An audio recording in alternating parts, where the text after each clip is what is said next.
If the Charlotte Hornets are ever going to be competitive with Lamelo Ball, this is the year they have to do it because they finally have enough talent and the Eastern Conference is finally shaky enough and open enough for the Hornets to legitimately place themselves in the conversation, to actually put themselves in the playoffs and potentially make some noise. Now, of course, we know the Eastern Conference is shaky. I discussed this in my video on the Detroit Pistons and why I believe they could potentially go to the finals, why I'm betting real money on it, and you're going to see that on my social media because I am no liar, and plus, I want to make some fucking cash. In any case, we know that the Eastern Conference is very shaky. Yes, the Knicks are coming back. They're going to be who they are. Yes, the Cavs are coming back. They're going to be who they are. Yes, the Bucks are solid, but we don't know how solid, how good they're really going to be. The Pacers are going to be okay, but they're probably going to take steps back. Then, of course, you have...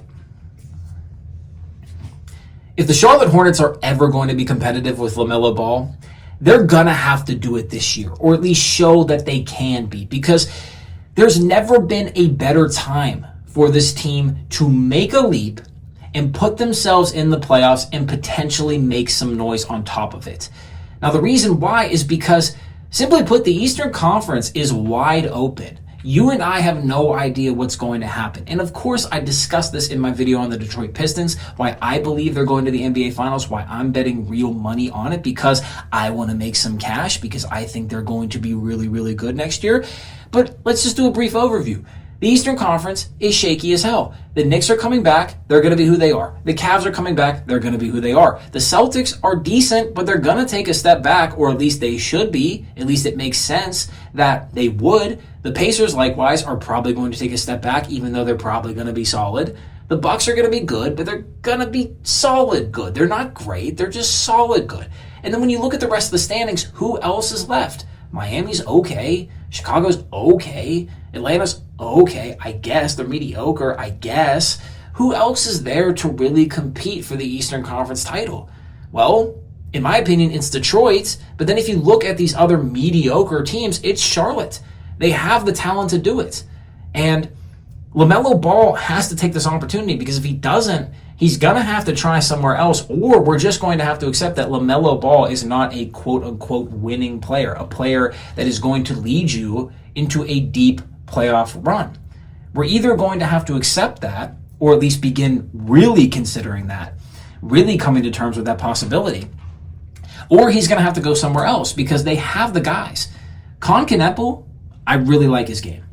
I love the way he plays off of 2 feet. I love his efficiency. I love his aggressiveness. I love that he's a Swiss Army knife. He can pass, he can board, he can shoot, he can get to the rack, he can finish, he can defend a little bit. He's a really solid player. And Charlotte needs solid players. They have another...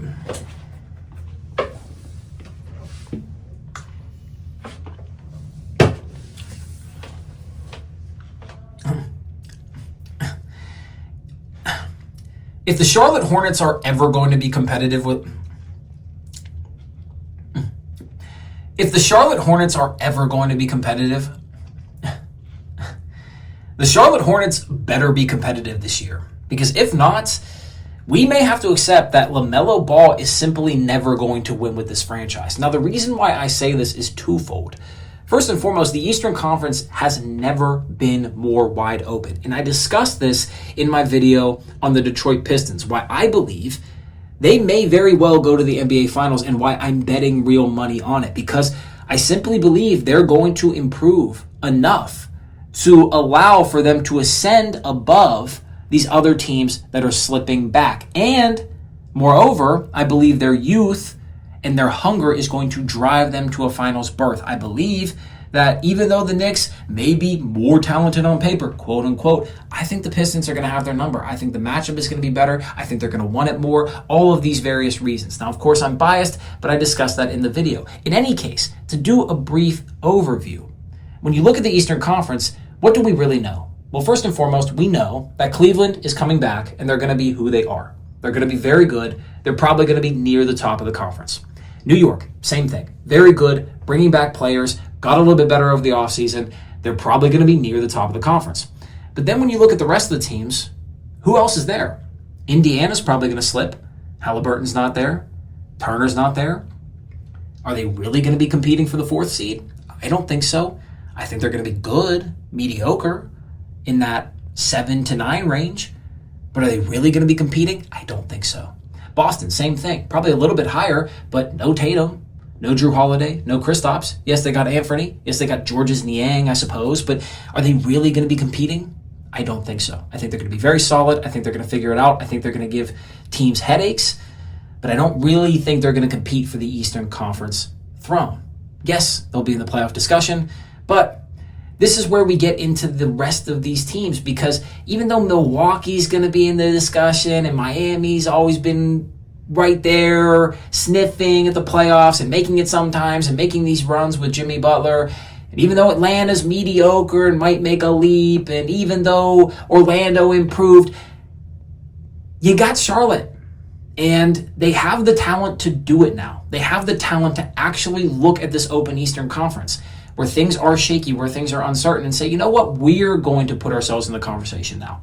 We're going to legitimately put ourselves in a place, put ourselves in a position where we can compete for not the 10th seed, not the 9th seed, but the 8th, the 7th, the 6th, the 5th seed in the conference. Because they have LaMelo Ball, first and foremost. We forget how good he is. He was averaging 30 and 10 at the beginning of the year. Yes, those numbers slipped, but he still averaged 26 and 8. How many players in the league do that? Very few. How many players can hit the shots that he hits? Very few. How many players can run the pick and roll the way that he does? Very few.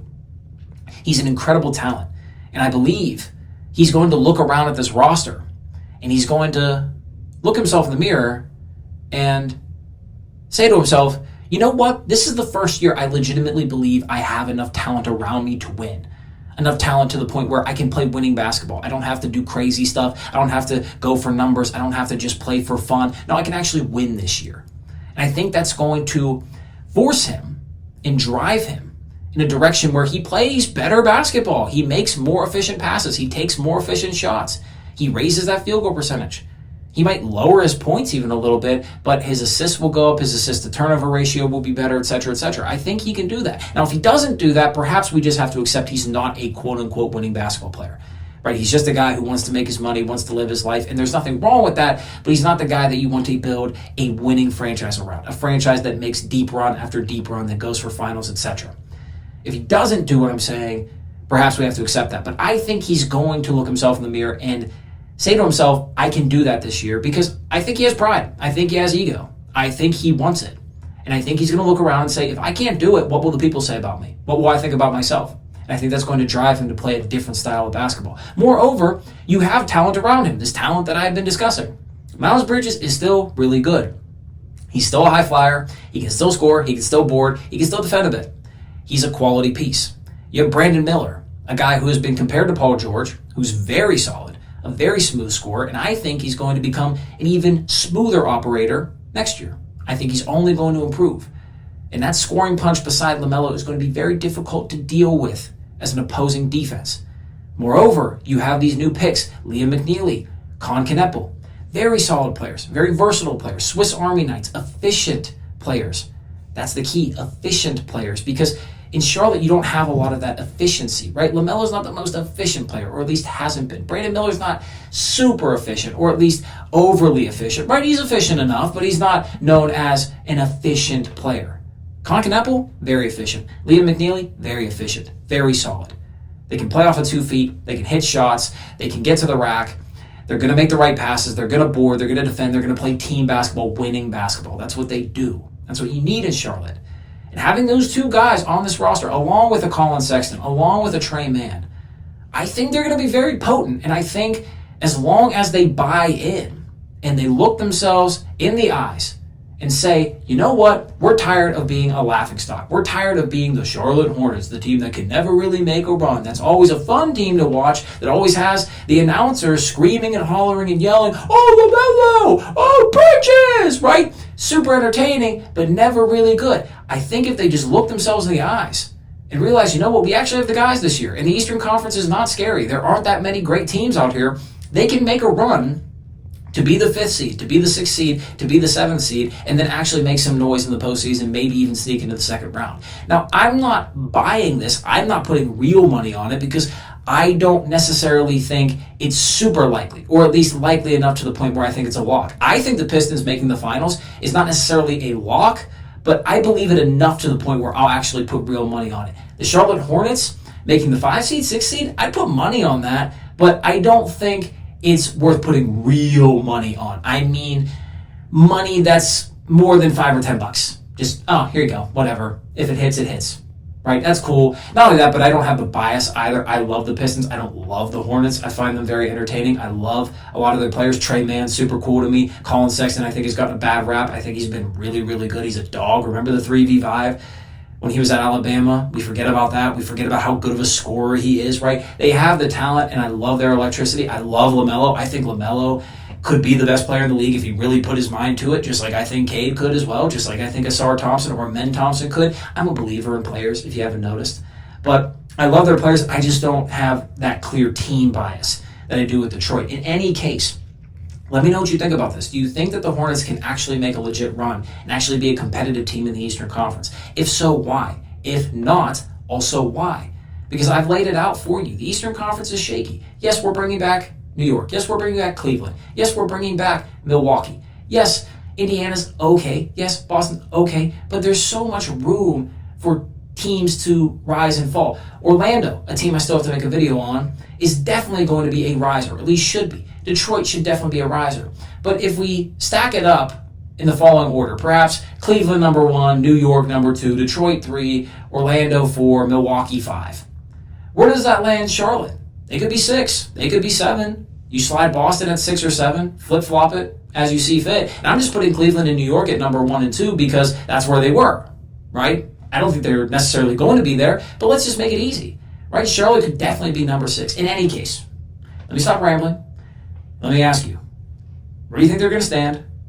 Do you think they can actually win? Or do you think they're always destined to be a fun team that never does anything more than entertain? Let me know in the comments. I'll see you in the next video. Much love, peace. This is New Da Vinci. Have a blessed evening.